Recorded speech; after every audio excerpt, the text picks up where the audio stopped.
Hello, everybody. Again, this is Greg Herrman. It's Frequently Asked Friday. And we have Eric Holguin here again. Thank you. Y'all probably remember from, about a month ago you were here? Yeah, I think so. Something like that. He's running for the district seat that Blake Farenthold is departing from. I guess he's staying until what, next January? Yeah, I think he leaves January 3rd. January 3rd, all right. Well, the first Monday or something like that of the year. All right. Anyway, so Eric, you wanted to talk about what's going on in Florida with the school shooting. Is that right? Yeah, I mean it's so. I feel like I'm having deja vu every week because it's we say it's so upsetting, it's so tragic, it's so sad, it's so this. But truth of the matter is nothing's getting done about it, and it's getting to the point to where kids and children are like, you're the adults, you need to be the ones to take responsibility and do this. That's your job. Our job is just to be kids and be in school and grow and, be the future of the country. Yeah, so I saw a kid down there in Florida said that. Yeah. Yeah. Yeah, and it's getting to the point where it's ridiculous to where I remember in past shootings, online people would say, "Oh, it's too soon. It's too soon." Thoughts and prayers is what people always say. This time around, no one even tries to shut you down for trying to bring this up, because that's good. That's an improvement. At least I didn't notice, because I think everyone knows, whether you're Democrat or Republican or Independent, everyone knows deep down in their heart that that something needs to be done. That we can't just keep letting things happen. And so, if you look at the gun that was used for this one, it was an AR-15. It was legally bought by the kid. I think he was 19. He was 19 years old. And if you look at the guns from Orlando, from the Nashville, or from the concert. I'm so sorry. Born in Las Vegas. Born in Las Vegas. Yeah. Everything was AR-15. It was the same gun that has been used in all of them. And so we have to look at what are these guns? Why are we using these? Or what do we need military grade weapons for? And currently in the House, they're trying to pass a silencer gun bills where civilians are able to buy gun silencers, which currently they're not able to because for obvious reasons. So something has to be done. Congress has to step up. President needs to shut up and do something, and that's where we're at. There's no more being shamed of talking about this issue and saying something needs to be done. That's no longer on the table. Yeah, I noticed Trump didn't even mention guns in his 7-minute speech. And I don't know that Trump is capable of being shamed. He'll lie right to your face. He'll tell you stuff that, stuff happens, stuff you've seen. He's said before You got him on video and audio, and he just says that I didn't say that. That's not true. Yeah. He calls it fake news. So we're probably out of luck with him. It's hard to argue with a guy that won't even admit reality. Yeah. What can we do with Congress to maybe get Congress to get a spine and a backbone to do something? Well, one of the things that we need to do is, I think we need to close the Charleston loophole, which basically is it's sort of a loophole in regards to background checks.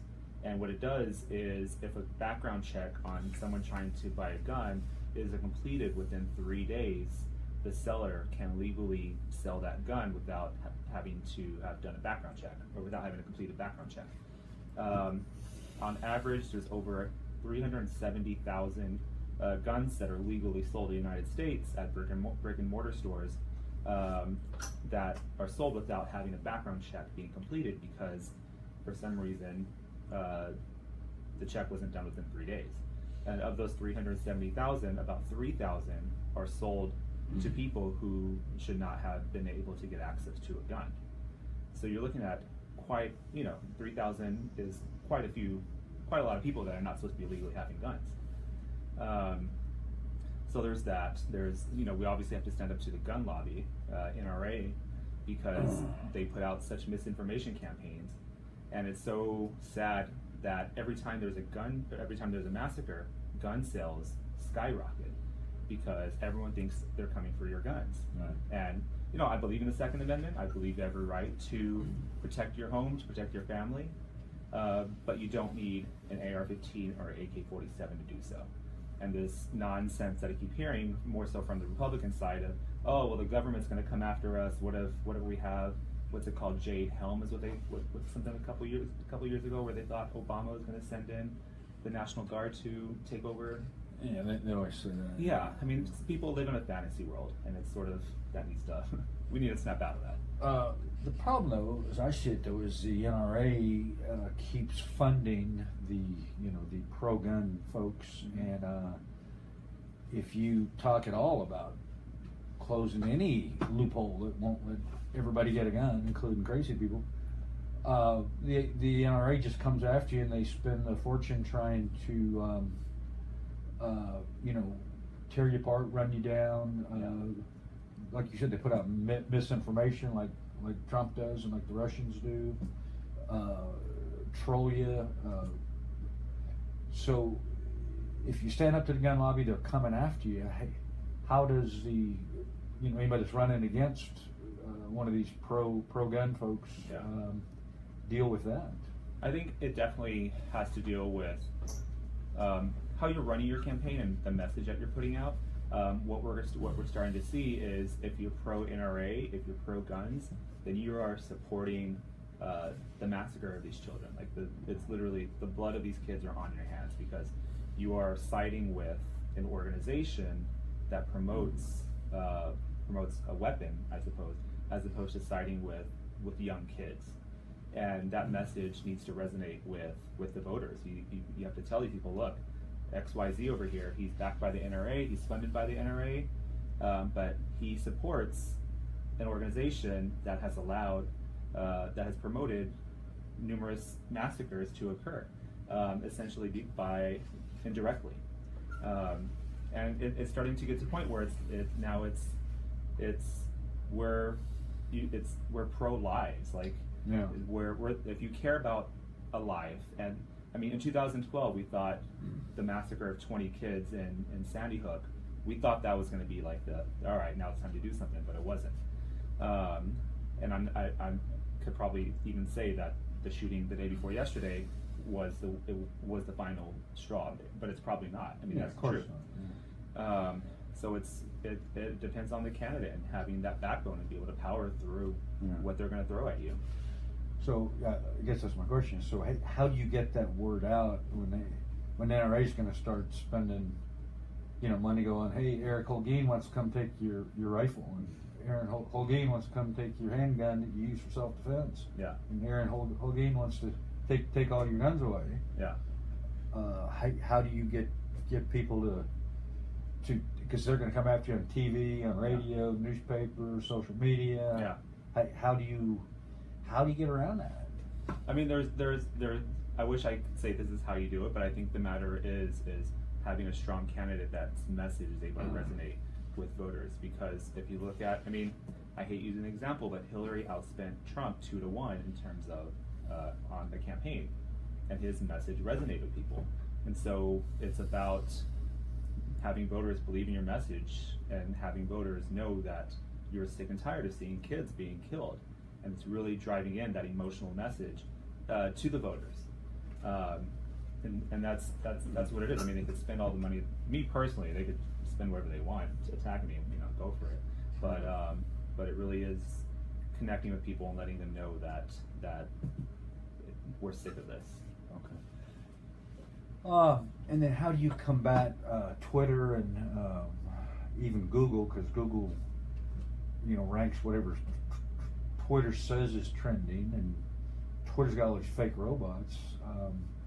I noticed right after this shooting that the Russian bots were out there already spinning misinformation, and they were using the right hashtags, but then you go read their story and they're spreading a bunch of divisiveness like they did throughout the campaign. And so I mean, you're literally fighting Twitter and you're fighting this army of robots that the Russians created. Yeah. And you know, Twitter keeps saying, well, you know, we're closing those accounts down as fast as we can close them down, but that's really not happening. I mean, this is a perfect example. I mean, there's robots out right now spreading misinformation and divisive stuff immediately after the shooting. Yeah.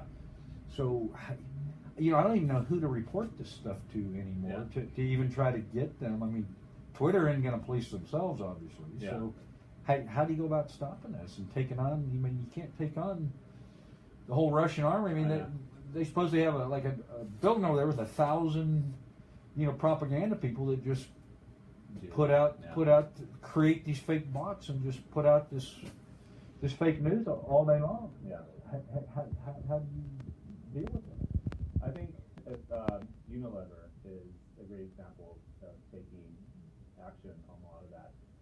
Because what they're doing right now is they told Facebook, Google, I believe Twitter, that they're going to stop spending their advertising dollars on these with these platforms if they don't do more to stop all this stuff that's all over Twitter, Facebook, Google, and it's holding those companies accountable. So they're making hand over fist profit there, so they need to be putting more money into combating this.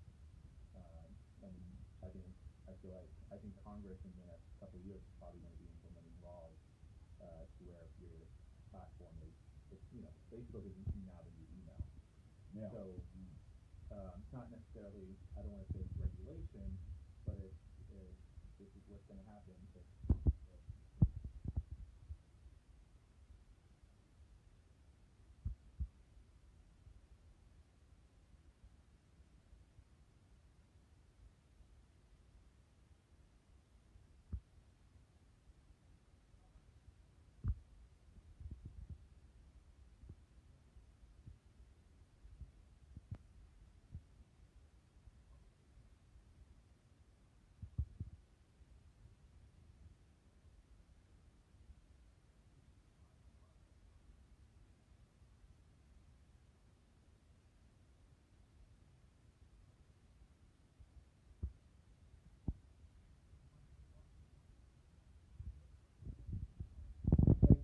Fake news.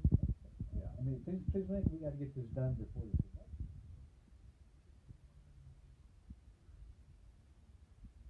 Twitter and Google and anybody else who publishes all these fake stories. Yeah.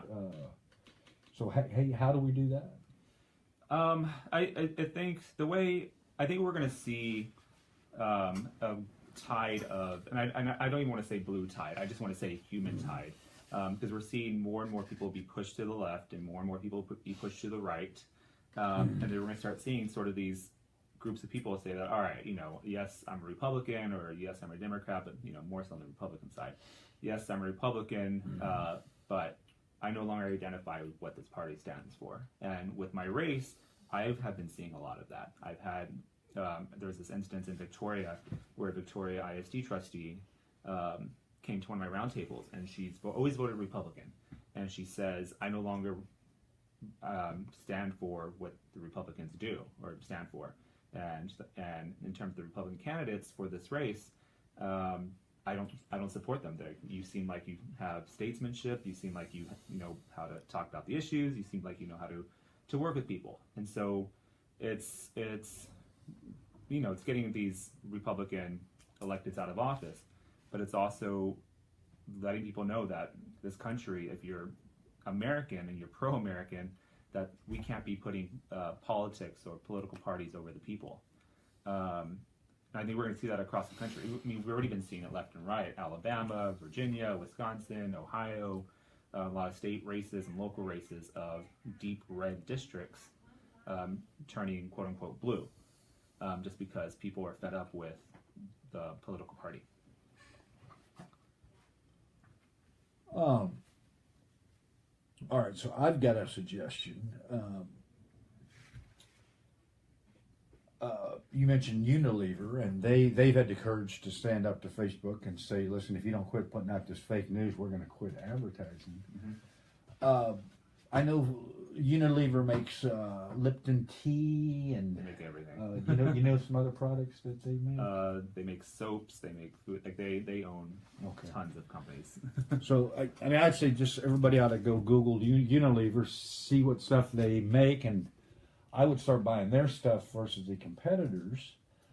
And secondly, maybe we could start a boycott of the companies that spend the most money with Facebook and Twitter. Yeah. If they're not putting pressure on Facebook and Twitter and Google and Instagram and everybody else, I'm assuming we could Google, who are Facebook's biggest advertisers and find out, and then maybe we should all just start boycotting those companies and start like a Facebook page or something, or website, and to hold these people accountable and say, we don't trust our elected representatives to do anything about it. So if you really want to bring about change, why don't we pressure these companies into doing the right thing and not spending their ad dollars on people that promote fake stories and fake news and won't close out fake accounts. Yeah. I mean, it really does take sort of concerted effort to apply pressure, even if getting Democratic congressional members or elected officials rather to apply that pressure at the legislative level. And if there's Republicans that completely understand, which I know there are, that know that our country's democracy is slowly being eroded, to pass bipartisan legislation to sort of hamper down on what's going on with all of this. Yeah. I don't trust Congress right now to pass legislation. So I think personally the better way is people boycott the companies that advertise on Facebook. Have these advertising until they say they're going to do what Unilever does. Yeah. That's my thought. I mean, I think once you get in there, or any other Democrats get in there, they'll do the right thing. But I'm not sure you're going to get in there with taking on a whole Russian army. Yeah, I mean, it's different. If you take Unilever's competitor, which I don't know the name off the top of my head, they probably own hundreds of products in the HEB right now. So it would be very difficult to say, all right, here's a list of the 2,000 products that you're not supposed to buy to people to go to the grocery store to. So that's what happens whenever you have companies buy more and more companies. Well, I just tell everybody, maybe Google Unilever's products, and then when you're at the store, if there's any of those products and there's a competing product, don't buy the competing product. Buy Unilever's and help spread the word. Or buy local. Go to your local markets, buy local products, small businesses. Although I don't really have any local people that make toothpaste. Oh yeah. True. I'm sure someone will now. But as far as other part, I think that's right. So. Yeah. Okay. All right. Well, any other ideas on how to slay the bad guys? I mean, it's at last night's League of Women Voters Forum. I don't know if you had a chance to check it out. It was all Democrats and Republicans, and we had a Republican candidate that sort of just kind of went off about Trump. He's my president, he's your president, and Democrats' resistance is a shame to the country, and yada yada yada. And I was sitting right next to him, and then right after he finished, I made it very clear that he was wrong, because some of these, I guess, American nationalists is what we'll call them. They sort of feel like there's only one definition to patriotism, and I let him know very firmly, and that other people know, the audience know, that patriotism isn't defined by one person or by one definition. It's I'm a patriot, you're a patriot, people that are watching are patriots, and so it's unfortunate to see that message continuously be spread out there. And I told him it was shame on him for saying that it's treason if you did not want to stand for the president during the State of the Union. It's my right as an American, and my family members that are in law enforcement and even that are veterans, they fought for that right. And so we have to constantly be pushing back against this message. We can't be sitting on the sidelines. And I don't even want to say Democrats. This is not Democrats. It's anybody who's for democracy. We can't be sitting on the sidelines anymore. We can't be letting these people get away with saying a lot of this stuff that they spew, a lot of this hateful rhetoric. Because it was kind of awkward in the room whenever he said that, and then I spoke out, and he was just flushed out very quickly. And so we got to stand up. We can't be scared of bullies. There's bullies out there, and I'm not going to put up with them. Neither should anybody else. Did anybody ask that Republican if it wasn't treasonous for Trump to refuse to enforce the sanctions against Russia? No, I mean it was a limited questions for him, but there's no reason, there's no reasoning in that person's head that would make sense. So I personally, I think that's treason. When the Congress of the United States overwhelmingly says these are the sanctions we're going to pass against Russia to punish them for interfering with our elections, and the president, who's the beneficiary of this interference, refuses to enforce the sanctions, just won't do. That's his job, isn't that his job? Isn't he the top law enforcement guy in the country, and he's sworn to defend the United States? Commander in chief. Yeah. So when he refuses to do his job, is that not treasonous?